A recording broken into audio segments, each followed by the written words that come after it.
Hello and welcome to another episode of my Working with Todoist series, and today it's my late 2022 Todoist setup.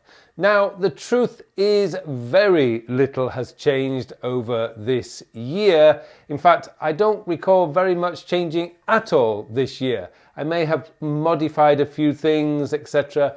But what I do at this time of the year is I go through how I have Todoist set up so that anyone who's been following me for quite a while can go through my setup videos and just see how I have evolved my use of Todoist. So hopefully it will give you some tips of how you can get the most out of this fantastic task manager.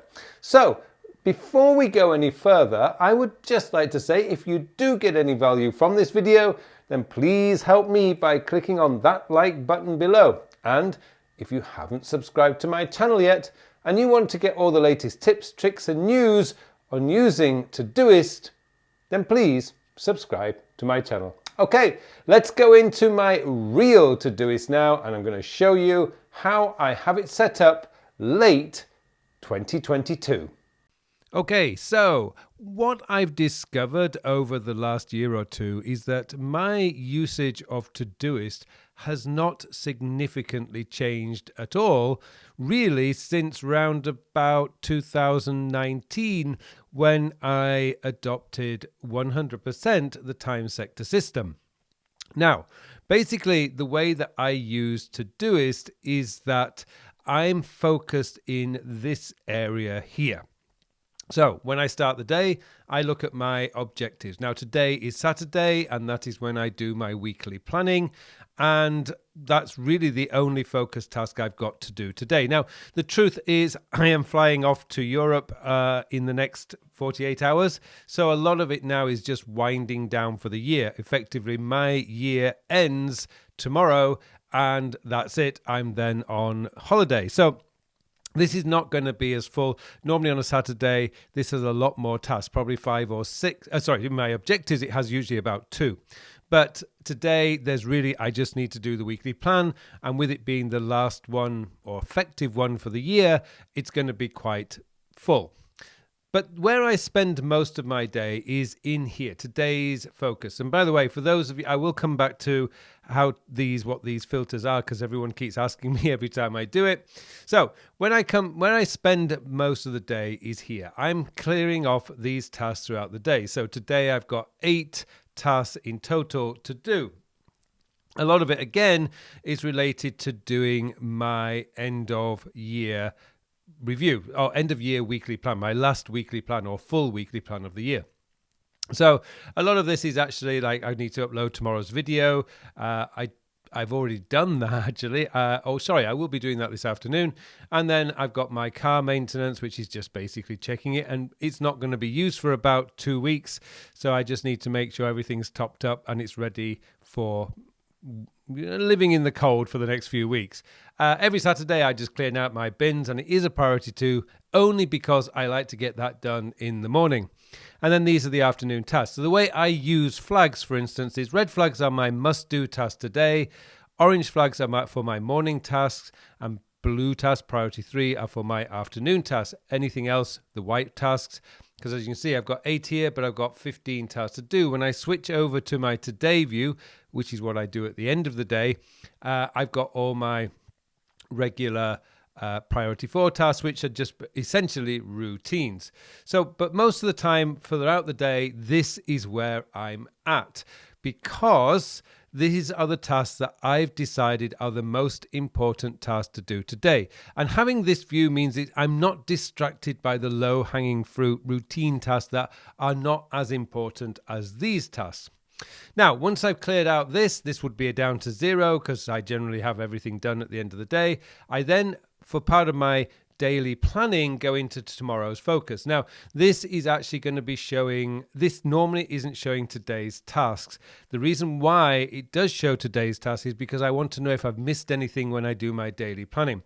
So as you can see for tomorrow, right now, there's only one, and I've actually done that today, but there's only one task in there that will be done for tomorrow. Maybe there's a few more when I've done the weekly plan. And then we move on to the projects. Now, the projects, essentially, the projects area, I don't treat these, of course, as projects. These are just holding pens for tasks that I've made decisions on and are not really due today. I would never work from this list. And even if you were working with traditional projects here, it would be wrong of you to be working directly from this list unless you dedicated an X amount of time to work on a specific project.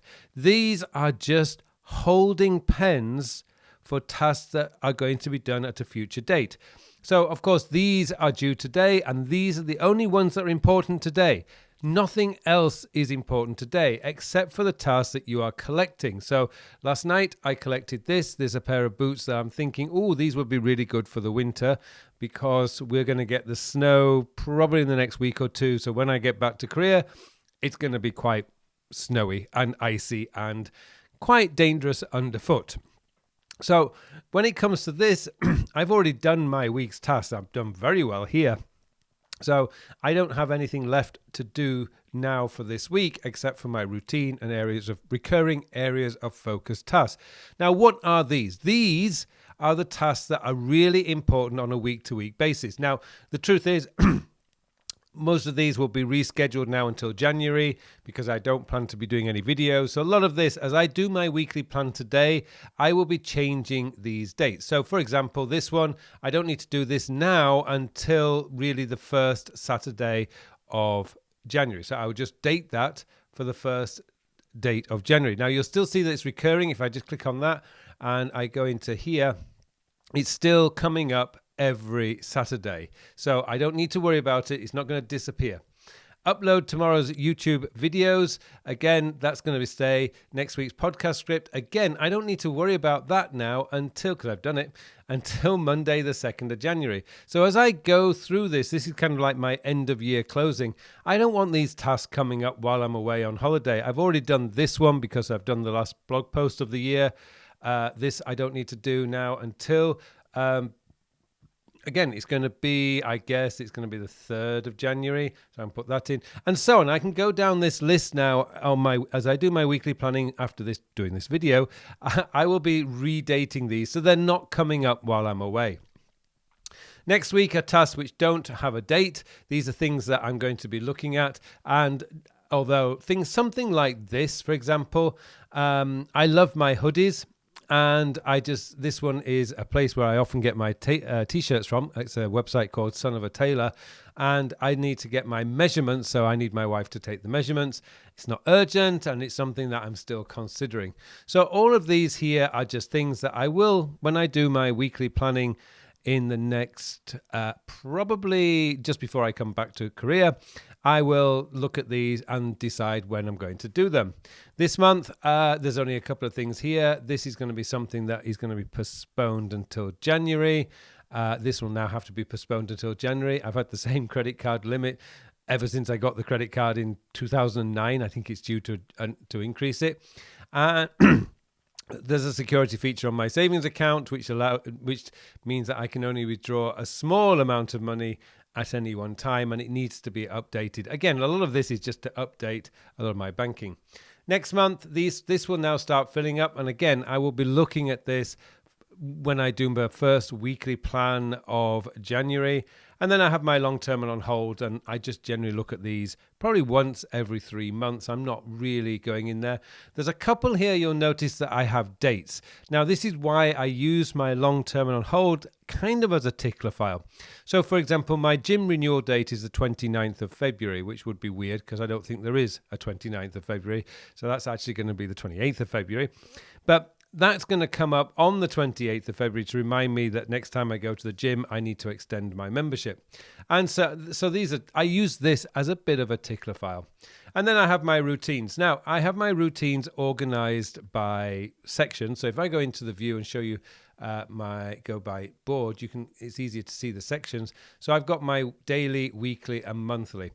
Once these are set up, I don't actually need to worry about them because they're set up now, and I don't need to really look at these. These will come up as and when they're due. As you see, I've got Water Charlie, which is actually my bonsai tree, and I've got other ones in here that just need to be done. I think I've got down here maybe, I know I've got one called water my pine. There you go, water the pine tree.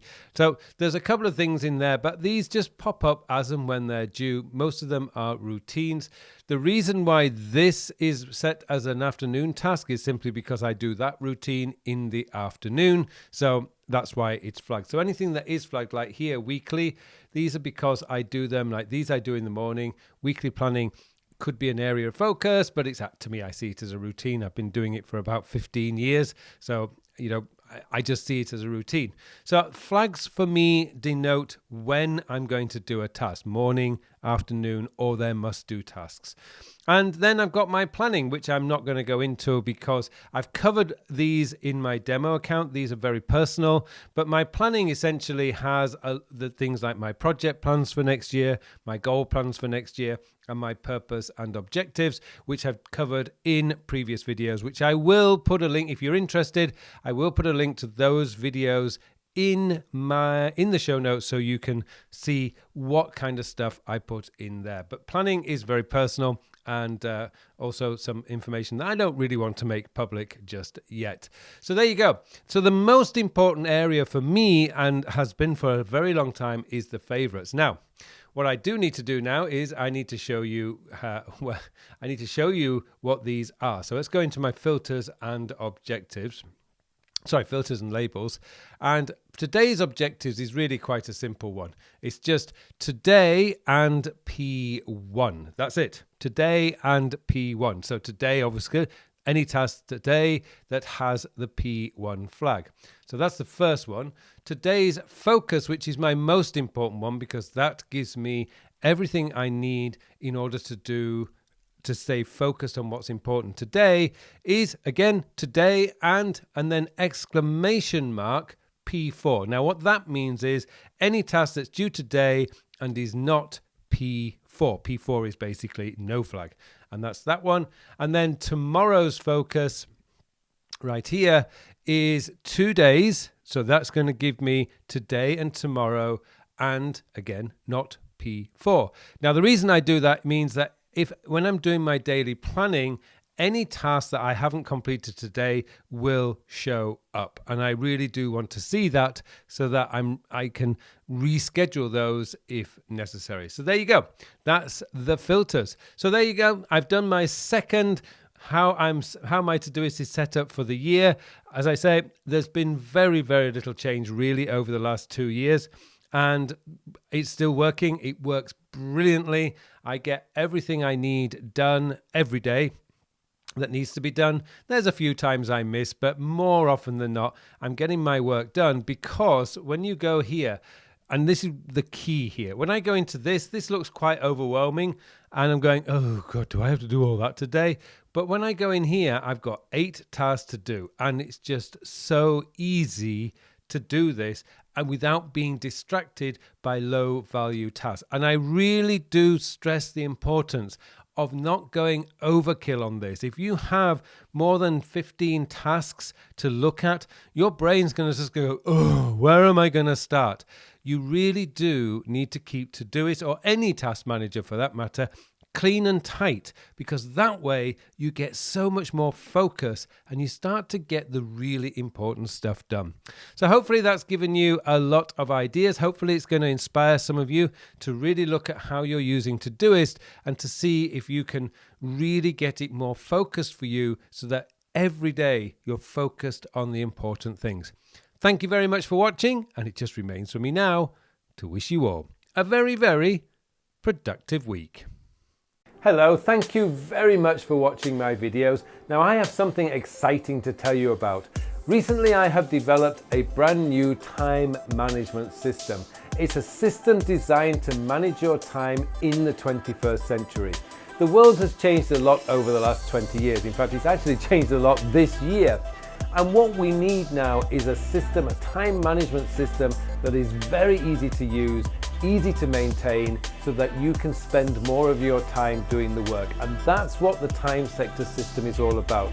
It's going to change your whole belief system about the way a time management system should work, because this focuses on when you are going to do the task. And let's be honest, it doesn't matter how motivated, inspired, or how urgent something is. If you don't have time to do it, it is never going to get done. And that's what this system is built around, getting your work done, so you can spend more of your time doing the things that you want to do. I hope you join me in this course. The full details of the course are in the show notes below, so please join me, and thank you very much for watching this brief video.